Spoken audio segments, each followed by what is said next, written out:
രുദ്രൻ തൻ്റെ ബോഡി ഗാർഡ്സിന് ചില നിർദ്ദേശങ്ങൾ നൽകി വീടിൻ്റെ അകത്തേക്ക് നടന്നു. രുദ്രൻ കയറിയതും അവർ യാഷിനെ അവിടെ നിന്ന് കൊണ്ടുപോയി.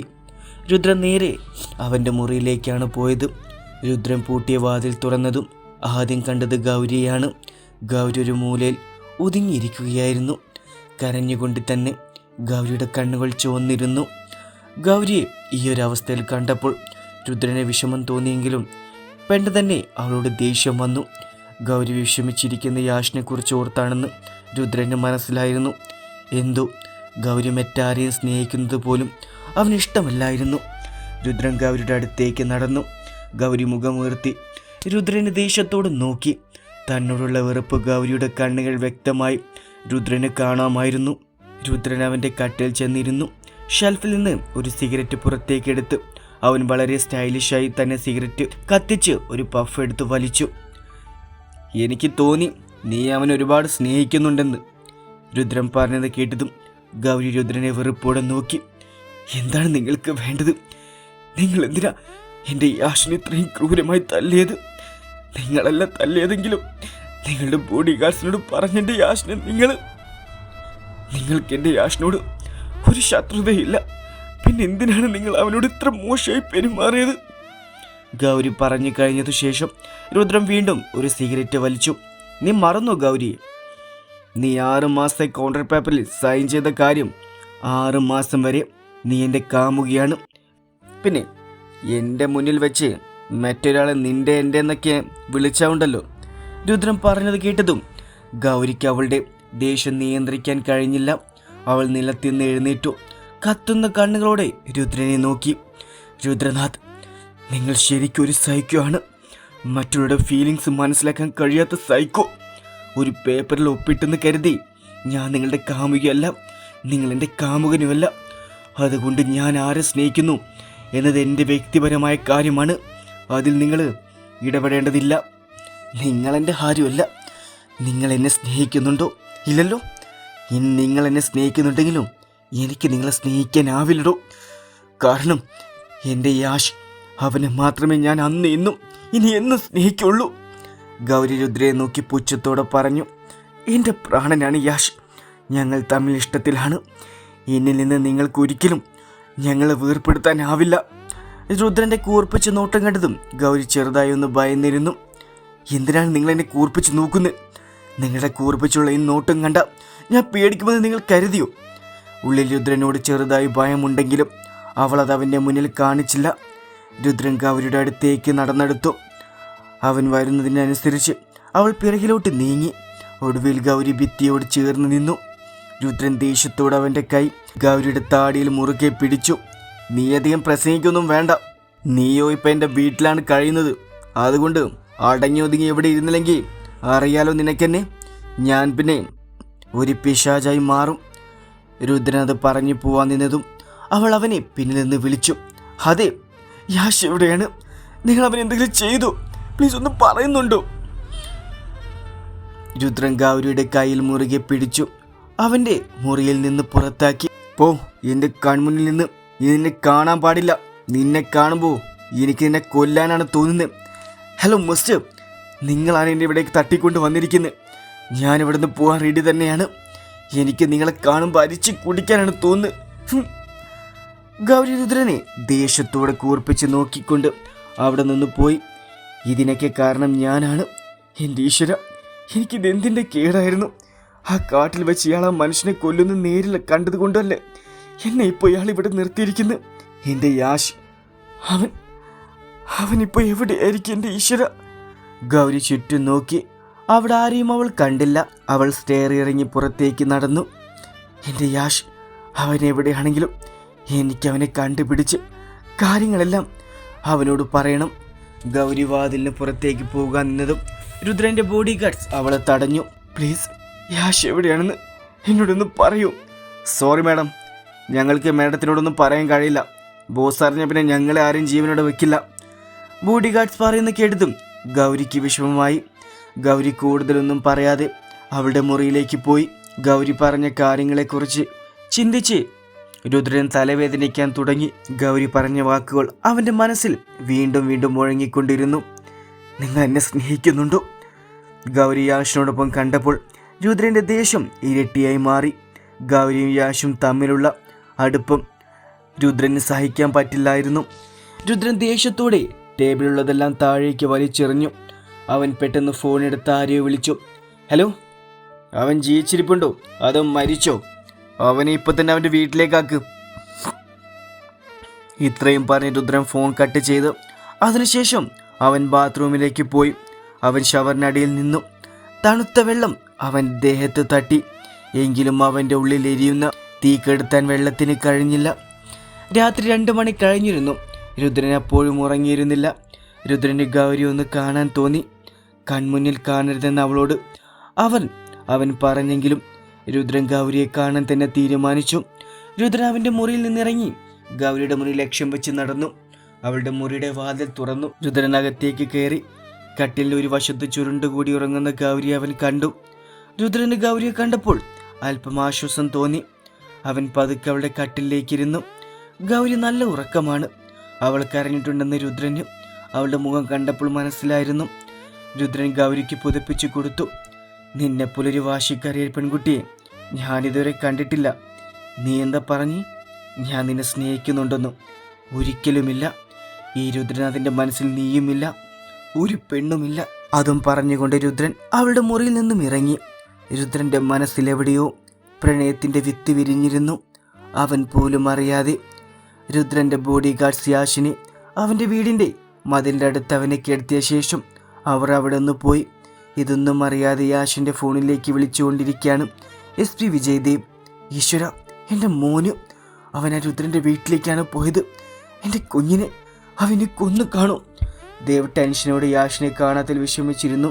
ഗൗരിമോളെക്കുറിച്ച് മോളുടെ വീട്ടുകാരോട് പറയണം. ദേവ് ഗൗരിയെക്കുറിച്ചുള്ള സത്യം അവളുടെ വീട്ടുകാരോട് പറഞ്ഞു. രാവിലെ അവൾക്ക് വേണ്ടി കരഞ്ഞാദ്യം നിർത്ത്. ഗൗരി എൻ്റെ മോളല്ല, അവൾ മരിച്ചു. അവൾ നമ്മുടെ മോളാണ് ഏട്ടൻ എങ്ങനെയാണ് അവളുടെ സാധനങ്ങൾ ഇങ്ങനെ വലിച്ചെറിയാൻ തോന്നിയത്?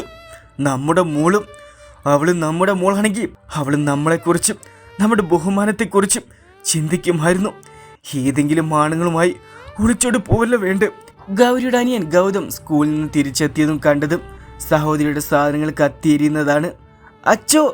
അച്ഛൻ എന്ത് ചെയ്യുന്നേ? എന്തിനാ ഗൗരി ചേച്ചിയുടെ സാധനങ്ങളെ കത്തിക്കുന്നേ? ഗൗതം ചോദിച്ചു. ഇന്നു മുതൽ അവളുടെ പേര് ഈ വീട്ടിൽ പറയാൻ പാടില്ല.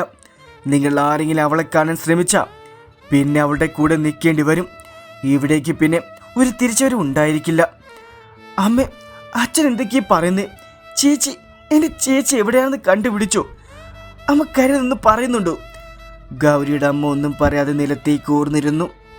റോഡരികിൽ യാഷ് കിടക്കുന്ന ആളുകൾ കണ്ടു. അവർ പെട്ടെന്ന് തന്നെ SP ആ വിവരം അറിയിച്ചു. SP ദേവ് വീട്ടിൽ നിന്നും പുറത്തേക്കെത്തി. യാഷിനെ കണ്ട ഉടനെ അയാൾ പെട്ടെന്ന് അവനെ ഉണർത്താൻ ശ്രമിച്ചു. യാഷ്, മോനെ, നിനക്കെന്താ പറ്റിയ? കണ്ണു തുറക്കണം യാഷ്. രുദ്രന്റെ വീട്ടിൽ രാവിലെ 9 മണിയായി. ഗൗരി ഇതുവരെയായിട്ടും ഉണർന്നിട്ടില്ലായിരുന്നു. രുദ്രന് ബ്രേക്ക്ഫാസ്റ്റ് ദേവിക വിളമ്പി. രുദ്രമോനെയും ഗൗരിമോൾ ദേവിയായിട്ട് ഉണർന്നിട്ടില്ല, അവൾ ഉറങ്ങിക്കോട്ടെ. രുദ്രൻ ബ്രേക്ക്ഫാസ്റ്റ് കഴിച്ചു കഴിഞ്ഞ് ഓഫീസിലേക്ക് പോയി. രാവിലെ 11 മണി കഴിഞ്ഞിട്ടും ഗൗരി ഉണർന്നില്ല. ഗൗരി അവളുടെ മുറിയിൽ പോയി ഉണർത്താൻ ദേവിക തീരുമാനിച്ചു.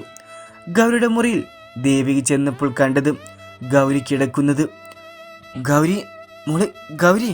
ദേവിക ഗൗരി എത്ര വിളിച്ചിട്ടും അവൾ ഉണരാതെ കണ്ടതും ദേവിക്ക് ടെൻഷനേറി. ദേവിക ഗൗരിയുടെ ദേഹത്തിൽ നിന്ന് പുതുപ്പ് മാറ്റിയപ്പോൾ ഗൗരി കട്ടിയിൽ ബോധരഹിതയായി കിടന്നു വിറയ്ക്കുകയായിരുന്നു. ദേവിക പെട്ടെന്ന് ഗൗരിയുടെ നെറ്റിയിൽ കൈകൊണ്ട് തൊട്ടു നോക്കി. ഗൗരിയുടെ നെറ്റി തീ പോലെ ചൂടുണ്ടായിരുന്നു. ദേവിക പെട്ടെന്ന് തന്നെ കൈ മാറ്റി. എന്ത് ചെയ്യണമെന്ന് ദേവിക്ക് അറിയില്ലായിരുന്നു. ദേവിക വേഗം താഴേക്ക് ചെന്ന് രുദ്രനെ വിളിച്ചു. എന്നാൽ രുദ്രനെ വിളിച്ചിട്ട് കിട്ടുന്നില്ലായിരുന്നു. രുദ്രൻ ദേവിക വിളിച്ചപ്പോൾ ഒരു മീറ്റിങ്ങിലായിരുന്നു. രുദ്രൻ അവൻ്റെ ഫോൺ സൈലന്റ് മോഡിലാക്കിയിരുന്നു. അതുകൊണ്ട് തന്നെ ദേവിക വിളിച്ചത് അവൻ കേട്ടിരുന്നില്ല. ദേവിക്ക് എന്ത് ചെയ്യണമെന്ന് അറിയില്ലായിരുന്നു. ദേവി പഠിക്കാത്തത് കൊണ്ട് തന്നെ മരുന്നുകളുടെ പേരുകൾ ഏതാന്ന് പോലും ദേവിക്ക് അറിയില്ലായിരുന്നു. ദേവിക പെട്ടെന്ന് അടുക്കളയിലേക്ക് പോയി തണുത്ത വെള്ളം തുണിയുമെടുത്ത് ഗൗരിയുടെ മുറിയിലേക്ക് നടന്നു. തുണി നനച്ച് ഗൗരിയുടെ നെറ്റിയിൽ അവർ വെച്ചു. എന്നാൽ തുണി നെറ്റിയിൽ നനച്ചു വെച്ചിട്ടും ഗൗരിയുടെ പനി കുറഞ്ഞിരുന്നില്ല. കുറയുന്നതിന് പകരം ഗൗരിയുടെ പനി കൂടിക്കൊണ്ടിരുന്നു.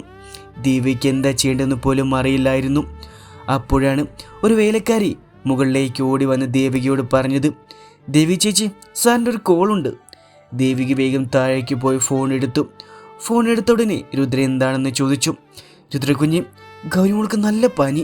ഞാൻ മോളുടെ നെറ്റിയിൽ തണുത്ത വെള്ളം കൊണ്ട് ഒരു തുണി ഇട്ടു. പക്ഷെ മോളുടെ പനി കൂടുന്നല്ലാതെ കുറയുന്നില്ല. കുഞ്ഞ്, മോളെ വേഗം ആശുപത്രിയിൽ കൊണ്ടുപോയില്ലെങ്കിൽ അത് മോളുടെ ജീവന് തന്നെ അത് ഭീഷണിയാവും. എന്താ ഗൗരിക്ക് പനിയാണോ? അതെ, ഇപ്പം അങ്ങോട്ട് വരാം. അത്രയും പറഞ്ഞു രുദ്രൻ പെട്ടെന്ന് ഓഫീസിൽ നിന്ന് ഇറങ്ങി.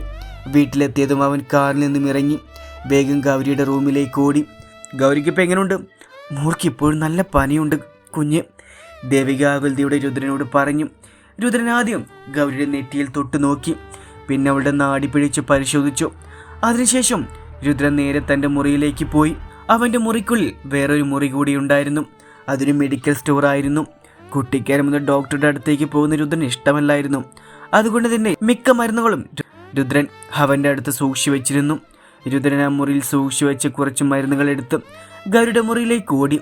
അവൻ കയ്യിൽ കുറച്ച് മരുന്നുകൾ എടുത്ത് ഒരു ഗ്ലാസ് വെള്ളവും എടുത്ത് ദേവികയുടെ കയ്യിൽ കൊടുത്തു. ഗൗരി അബോധാവസ്ഥയിലായിരുന്നു. അതുകൊണ്ട് തന്നെ അവൾക്ക് എഴുന്നേറ്റ് ആ മരുന്നുകൾ കഴിക്കാൻ കഴിഞ്ഞില്ല. ഗൗരിനുണർത്താൻ ദേവികയുടെ ആംഗ്യം കാണിച്ചു. ഒരുപാട് വിളിക്കാൻ ശ്രമിച്ചിട്ടും ഗൗരിക്ക് ബോധം വന്നില്ല. നിസ്സഹായതയോടെ ദേവിക രുദ്രനെ നോക്കി. രുദ്രൻ കൈ കാണിച്ചുകൊണ്ട് ദേവികയുടെ മുറി വിട്ടു പോകാൻ ആംഗ്യം കാണിച്ചു. രുദ്രനെ അനുസരിച്ചുകൊണ്ട് ദേവിക കയ്യിലുള്ള വെള്ളം അടുത്തുള്ള മേശയിൽ വെച്ച് മുറിയിൽ നിന്നും പോയി. രുദ്രൻ ഗൗരിയുടെ മുഖത്തേക്ക് നോക്കി. എന്നിട്ട് അവൻ അവളെ പതിയെ എണീപ്പിച്ചിരുത്തി. താമരത്തണ്ട് വാടിയപ്പോഴുള്ള അവളുടെ മുഖം കണ്ട് രുദ്രൻ അവളോട് ചെറിയ അലിവ് തോന്നി. അവൻ അവളുടെ വിറയ്ക്കുന്ന ചുണ്ടുകളിലേക്ക് നോക്കി. പെട്ടെന്നെന്തോ രുദ്രൻ്റെ മനസ്സ് ഇന്ന് വരെ ഒരു പെണ്ണിനോടും തോന്നാത്തൊരു വികാരം അവനിൽ പുറപ്പെട്ടു. രുദ്രൻ പതിയെ ഗൗരിയുടെ വിറയ്ക്കുന്ന അതരങ്ങളിലേക്ക് ചുണ്ടുകൾ അടുപ്പിക്കുമ്പോൾ രുദ്രൻ്റെ ശരീരമാകെ ഒരു വിറയിൽ പാഞ്ഞു വന്നു. അവൻ പെട്ടെന്ന് പിന്മാറി. ഗൗരിക്ക് പകുതി ബോധം മാത്രമേ ഉണ്ടായിരുന്നുള്ളൂ. ഗൗരിക്ക് മരുന്ന് കൊടുത്ത ശേഷം രുദ്രൻ്റെ കണ്ണുകൾ വീണ്ടും ഗൗരിയുടെ പിങ്ക് ചുണ്ടിലേക്ക് പോയി. പെട്ടെന്ന് ഗൗരിയുടെ വാക്കുകൾ അവൻ്റെ മനസ്സിൽ വന്നു. നിങ്ങൾ എന്നെ സ്നേഹിക്കുന്നുണ്ടോ? ആ ചിന്ത രുദ്രൻ്റെ മനസ്സിൽ വന്ന ഉടനെ അവൻ്റെ മുഖം വലിഞ്ഞു മുറുകി. ഗൗരിയെ പുതപ്പിച്ച് കിടത്തിക്കൊണ്ട് അവളുടെ മുറിയിൽ നിന്ന് രുദ്രൻ ഇറങ്ങി. മുറിയിൽ നിന്ന് ഇറങ്ങിയതും ആകുലതയോടെ നിൽക്കുന്ന ദേവികയെ ആണ് രുദ്രൻ കണ്ടത്. അവൾക്ക് ബോധം വന്നിട്ടില്ല, വന്നാലെന്നെ വന്ന് അറിയിക്കണം. ഇത്രയും പറഞ്ഞുകൊണ്ട് രുദ്രൻ അവിടെ നിന്ന് പോയി. രുദ്രൻ കുഞ്ഞ് ഗൗരി മോൾക്ക് മരുന്ന് കൊടുത്ത് കാണുമോ? ദേവിക സ്വയം ചിന്തിച്ചു. എന്നിട്ട് ഗൗരിയുടെ മുറിയിലേക്ക് പോയി. യാഷ് ആശുപത്രിയിൽ ICUയിലായിരുന്നു. അവൻ്റെ അച്ഛനും അമ്മയും നല്ല ടെൻഷനിലാണ്. ഏട്ടാ, നമ്മുടെ മോനെ ആർക്കാണ് ഇങ്ങനെ അടിക്കാൻ ധൈര്യം വന്നത്? അറിയില്ല ആശ്. അപ്പോഴും ഡോക്ടർ വന്നത്.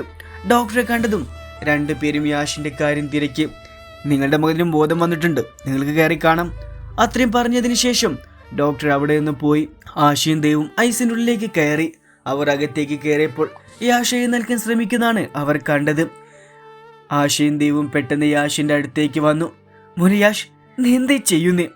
ആശ ആകുലതയോടെ യാഷിനോട് പറഞ്ഞു. അമ്മേ, എൻ്റെ ഗൗരി അവർ രുദ്രൻ്റെ വീട്ടിൽ കുഴപ്പത്തിലാണ്. ഗൗരി എന്നോട് എന്തോ പറയാൻ ശ്രമിക്കുന്നുണ്ട് അമ്മേ. എനിക്കിപ്പോൾ തന്നെ ആ രുദ്രൻ്റെ കൈകളിൽ നിന്നും അവളെ രക്ഷിക്കണം. നീ എങ്ങോട്ടും പോകുന്നില്ല യാഷ്. പിന്നെ ആരാ എന്നോട് പറഞ്ഞത് ഗൗരി കുഴപ്പത്തിലാണെന്ന്? അവൾ ഇപ്പോഴും സുഖമായി രുദ്രൻ്റെ കൂടെ അവൻ്റെ വീട്ടിൽ കഴിയാണ്. ഇല്ല അച്ഛ, എൻ്റെ ഗൗരി അവൾ ആ രുദ്രൻ തട്ടിക്കൊണ്ട് പോയതാണ്.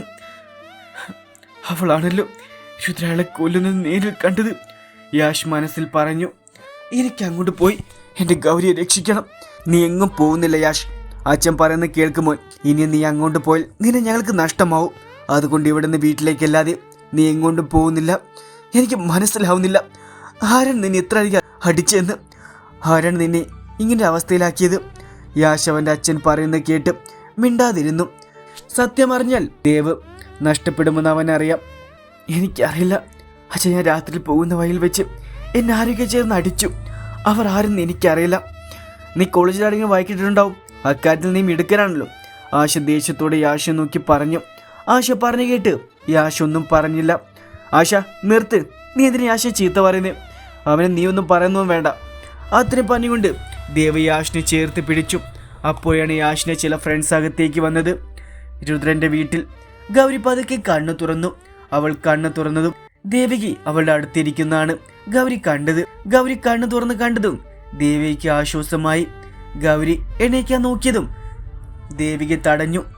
മോൾ കുറച്ചു നേരം കിടന്നു. നല്ല ക്ഷീണം മുഖത്തുണ്ട്. മോൾക്ക് നല്ല പനിയായിരുന്നു. ഞാൻ ആകെ പേടിച്ചു. ഇപ്പോഴാണ് സമാധാനമായത്. ഗൗരി ദേവികയെ നോക്കി പുഞ്ചിരിച്ചു. ഗൗരിക്ക് അവളുടെ തല നല്ല കനം പോലെ തോന്നി. എനിക്ക് തല വല്ലാതെ വേദനിക്കുന്നു. രുദ്രൻ കുഞ്ഞാണ് ഇന്നലെ മോൾക്ക് മരുന്ന് തന്നത്. തലവേദനിക്കുണ്ടെങ്കിൽ മോള് കിടന്നോ. രുദ്രനെ കുറിച്ച് ദേവിക പറഞ്ഞതും ഗൗരിയുടെ മുഖം ദേഷ്യം കൊണ്ട് വീർത്തു. ഇന്നലെ മുതൽ മോളൊന്നും കഴിച്ചിട്ടില്ല. മോൾക്ക് വിശക്കുന്നുണ്ടാവില്ലേ? ഞാൻ മോൾക്ക് ഭക്ഷണം കൊണ്ടുവന്ന് തരാം. ഭക്ഷണം കഴിച്ച ക്ഷീണം വിടും. അത്രയും പറഞ്ഞുകൊണ്ട് ദേവിക അവിടെ നിന്ന് പോകാൻ തുടങ്ങി. എനിക്ക് ഭക്ഷണം വേണ്ട, വിശപ്പില്ല. ഗൗരി ദേവിക പിന്നെ നിർബന്ധിക്കാനൊന്നും പോയില്ല. ഗൗരി പതിയെ കണ്ണടച്ചു. ഗൗരി കണ്ണുകൾ അടച്ചുടനെ യാഷിന്റെ മുഖമാണ് അവളുടെ മനസ്സിൽ വന്നത്. അവൾ പെട്ടെന്ന് കണ്ണുകൾ തുറന്നു പറഞ്ഞു, രുദ്രനാഥ്, നീ ഇതിനേക്ക് അനുഭവിക്കും, നോക്കിക്കോ. എന്റെ യാഷിനൊരു പട്ടിയെ പോലെ തല്ലുന്ന പോലെയാണ് ഇന്നലെ നിങ്ങളുടെ ബോഡി ഗാർഡ്സ് തല്ലിച്ചതച്ചത്. ഗൗരിക്ക് യാഷിനെ കാണത്തിൽ നല്ല സങ്കടമുണ്ട്. ദേവിക നേരെ രുദ്രന്റെ മുറിയിലേക്ക് നടന്നു. രുദ്രകുഞ്ഞ്, ഇത് ദേവിക ആന്റിയാണ്. ആ പറയാൻറ്റി. മോനെ, ഗൗരി മോൾക്ക് ബോധം വന്നു. ദേവി ഗൗരിക്ക് ബോധം വന്നെന്ന് പറഞ്ഞുടനെ രുദ്ര വാതിൽ തുറന്ന് പറഞ്ഞു, ആദ്യം അവൾക്ക് ഭക്ഷണം കൊടുക്ക്, ഞാൻ അവളെ പിന്നീട് ചെന്ന് കണ്ടോളാം. മോനെ, മോൾക്ക് വിശപ്പില്ലെന്നാ പറഞ്ഞ്. അവനൊന്ന് മൂളി. ആൻറ്റി, എന്തായാലും അവൾക്കുള്ള ഭക്ഷണമായി അവളുടെ അടുത്തേക്ക് പോ. അവളെ കൊണ്ട് ഭക്ഷണം കഴിപ്പിക്കും. വേണ്ടെന്ന് പറഞ്ഞ് നിർബന്ധിച്ച് കഴിപ്പിക്കും. ശരി കുഞ്ഞ്. ആരോ മുറിയിലേക്ക് വരുന്ന ശബ്ദം കേട്ട് ഗൗരി പെട്ടെന്ന് കണ്ണുകൾ തുറന്നു. അവൾക്ക് മുന്നിൽ നോക്കിയപ്പോൾ ദേവി കയ്യിൽ ഒരു പ്ലേറ്റ് ഭക്ഷണമായി നിൽക്കുന്നത് കണ്ടത്. ആൻറ്റി, എനിക്ക് വിശക്കുന്നില്ല എന്ന് പറഞ്ഞല്ലേ, പിന്നെ എന്താണ് ഭക്ഷണം കൊണ്ട് വന്നത്? ഗൗരി മോളെ, മോൾക്ക് അല്ലെങ്കിൽ തന്നെ വയ്യാണ്ടിരിക്കുക. മോള് ഭക്ഷണം കഴിക്കാതിരുന്ന മോൾ അസുഖം കൂടുകയുള്ളൂ. ദേവിക്ക് ഗൗരിക്ക് അവളുടെ അമ്മയെ പോലെ തോന്നി. കാരണം ഗൗരി വയ്യാതിരിക്കുന്ന സമയത്ത് അവളുടെ അമ്മയും അവളെ ഇങ്ങനെ പറയുമായിരുന്നു.